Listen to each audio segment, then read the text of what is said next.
ये होता है कि हमारे गुज्जर बकरवाल जो हैं ये माइग्रेंट हैं, माइग्रेशन करते हैं।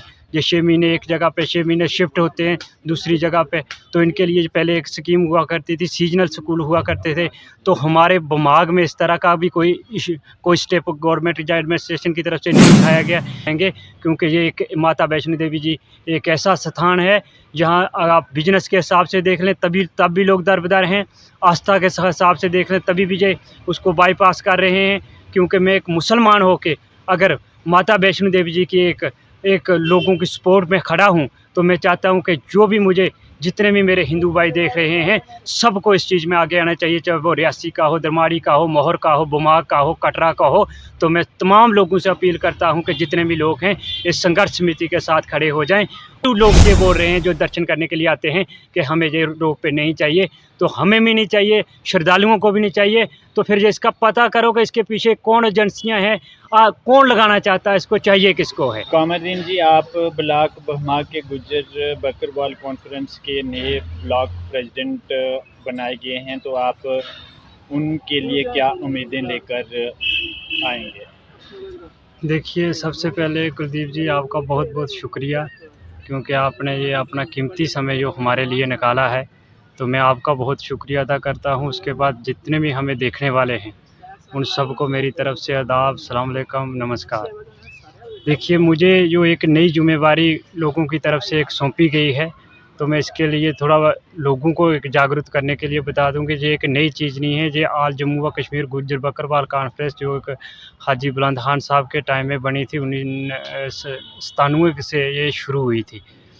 तो ये चलती रही, कुछ बीच में कोई ड्रॉप हो गया, तो जिसको 30 साल के बाद आज फिर से हमारे जो इनके सदर हैं चौधरी एजाज अहमद खान साहब, तो उन्होंने जिसकी एक शुरुआत दोबारा से की है, तो ये रजिस्टर भी है।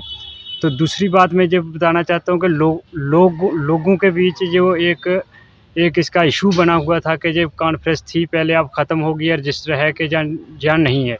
तो उनके लिए मैं ये चीज़ बता दूं कि ये रजिस्टर है और मुझे जो एक नई ज़िम्मेवारी सौंपी गई है, मैं लोगों के लिए 24 घंटे मैं काम करने के लिए, लोगों के किसी भी सेक्टर में है, चाहे वो हेल्थ का सेक्टर हो, एजुकेशन सेक्टर हो, पानी के लिए हो, बिजली के लिए हो, तो जहाँ भी लोगों के लिए मुझे कमी दिखेगी तो मैं हर मुद्दे पर एडमिनिस्ट्रेशन के सामने आऊँगा, या सरकार के सामने आऊँगा कि सरकार से ये लोग मुझे कह रहे हैं इस वक्त जो मुझे एक ज़िम्मेवारी सौंपी गई, तो लोगों का भी कहीं लोगों का कहना है कि आप हमारे जो मसले जो एडमिनिस्ट्रेशन से हल करवा सकते हैं या नहीं। तो मैं उनके लिए एक उम्मीद बनकर, मैं एक नई उम्मीद बनकर उभर कर सामने आ रहा हूं। मैं लोगों को ये बताना चाहता हूं कि जिस तरह से आपकी टूटी फूटी सड़कें हैं, इनके बारे में किसी ने बात नहीं की। आपके नुमाइंदे हैं, पेंचिस हैं, सरपंचिस हैं, गाँव के नंबरदार हैं, चौकीदार हैं, तो ये चीज़ें उनको नोटिस में, एडमिनिस्ट्रेशन के नोटिस में लाना चाहिए थी, लेकिन वो बजाय उनके नोटिस में लाने के वो अपने घरों पर बैठे हुए हैं। तो हम चाहते हैं कि हमें जो एक नई ज़िम्मेवारी, जो एक ओहदा संभाला हुआ है मैंने, तो मैं किसी भी फील्ड में, किसी भी क्षेत्र में मैं लोगों के काम आऊँगा। और सबसे पहले इसमें एक ज़रूरी चीज़ मैं ऐड करना चाहूँगा कि हमारे जो गुज्जर बकरवाल लोग हैं, ये एक पिछड़े तबका से हैं, इनको हर जगह पर टार्चर किया जाता है। तो उनके लिए मैं उनको एक मैसेज अपनी तरफ से ये देना चाहता हूँ कि अपने बच्चों को तालीम की तरफ राग़िब करें, क्योंकि तालीम ही एक ऐसी चीज़ है जो एक अंधेरे से उजाले की तरफ लेकर जाएगी। क्योंकि हमारा ये होता है कि हमारे गुज्जर बकरवाल जो हैं ये माइग्रेंट हैं, माइग्रेशन करते हैं। ये 6 महीने एक जगह पे 6 महीने शिफ्ट होते हैं दूसरी जगह पे। तो इनके लिए पहले एक स्कीम हुआ करती थी, सीजनल स्कूल हुआ करते थे। तो हमारे दिमाग में इस तरह का भी कोई स्टेप गवर्नमेंट या एडमिनिस्ट्रेशन की तरफ से नहीं उठाया गया। ये भी एक नालायकी रही है हमारे यहाँ चुने हुए नुमाइंदों की। तो मैं लोगों को ये बताना चाहता हूँ कि आपने मुझे इतनी बड़ी ज़िम्मेवारी सौंपी है, आप मेरा साथ दें, मेरी सपोर्ट करें, तो मैं आपके लिए किसी भी फील्ड में, किसी भी क्षेत्र में पीछे नहीं रहूँगा।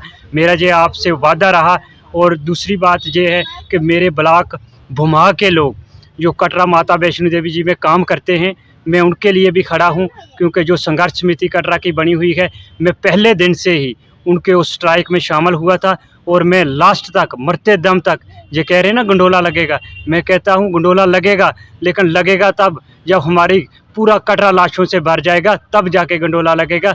मैं आल जम्मू व कश्मीर गुजर बकरवाल कॉन्फ्रेंस की तरफ से जो मुझे नुमाइंदगी सौंपी गई है, मैं अपने पूरे जो मेरे पीछे लोग हैं, सीनियर रहनुमा हैं, उनसे भी मेरी बात हुई है। उन्होंने कहा कि जब भी ज़रूरत पड़ती है तो हम पूरा कटरा अपना लोगों से भर देंगे, अपने बीवी बच्चे माँ बाप अपना माल मवेशी भी लेकर वहाँ चले जाएंगे, क्योंकि ये एक माता वैष्णो देवी जी एक ऐसा स्थान है जहाँ आप बिजनेस के हिसाब से देख लें तब भी लोग दरबदर हैं, आस्था के हिसाब से देख लें तभी भी जे उसको बाईपास कर रहे हैं।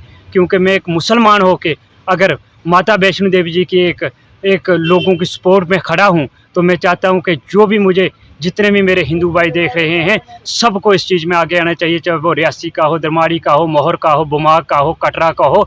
तो मैं तमाम लोगों से अपील करता हूं कि जितने भी लोग हैं इस संघर्ष समिति के साथ खड़े हो जाएं और ये रोप पे बंद करवाएं। इसके लिए हम जहां भी हमारी लाशों से गुजरना होगा अगर रोप पे लगेगा, क्योंकि मेरे क्षेत्र के लोग भी इसमें बहुत सारे काम करते हैं। आप देख सकते हैं ओवरऑल जम्मू डिवीज़न पूरा माता वैष्णो देवी जी पर निर्भर है। और मैं चाहता हूं और बलदेव राज शर्मा जी से भी अपील करना चाहता हूं कि जब वे उन गरीब लोगों को देखें जो गरीब लोग दबे कुचले हुए मुसीबतों के मारे हुए आज जहाँ मैं देखता हूँ बिजनेस के हिसाब से आप देख सकते हैं कि माता वैष्णो देवी जी एक ऐसा स्थान है, वाहिद हिंदुस्तान में एक वाहिद ऐसा स्थान है जहाँ पर एटीएम की तरह लोगों को पैसा मिलता है। और आस्था के हिसाब से देखें तो वहाँ पर माता जी की आस्था जुड़ी हुई है, जैसे चरण पादुका देख लें, बाल गंगा जी देख लें, आद कुमारी देखें, सांझी शाह हाथी मत्था। तो ये वो स्थान जहाँ पर माता जी रुकी हैं। ये उन लोगों को सोचना चाहिए जो धर्म के ठेकेदार, हिंदू धर्म के ठेकेदार बने हुए हैं। मैं उनको बताना चाहता हूं कि माता जी जहां रुकी हैं, माता वैष्णो देवी जी एक ऐसा स्थान कि पूरा जम्मू डिवीज़न उस पर निर्भर है। तो आप इस तरह का उनको बाईपास करके लोगों को दर्शन नहीं है, ये टूरिस्ट प्लेस नहीं है। मैं उनको बताना चाहता हूं कि this is no tourist place, ये एक पिलग्रिम्स जहाँ पर श्रद्धालु आते हैं दूर से। खुद श्रद्धालु लोग ये बोल रहे हैं जो दर्शन करने के लिए आते हैं कि हमें ये रोप पे नहीं चाहिए। तो हमें भी नहीं चाहिए, श्रद्धालुओं को भी नहीं चाहिए। तो फिर ये इसका पता करो कि इसके पीछे कौन एजेंसियां हैं, कौन लगाना चाहता है, इसको चाहिए किसको है।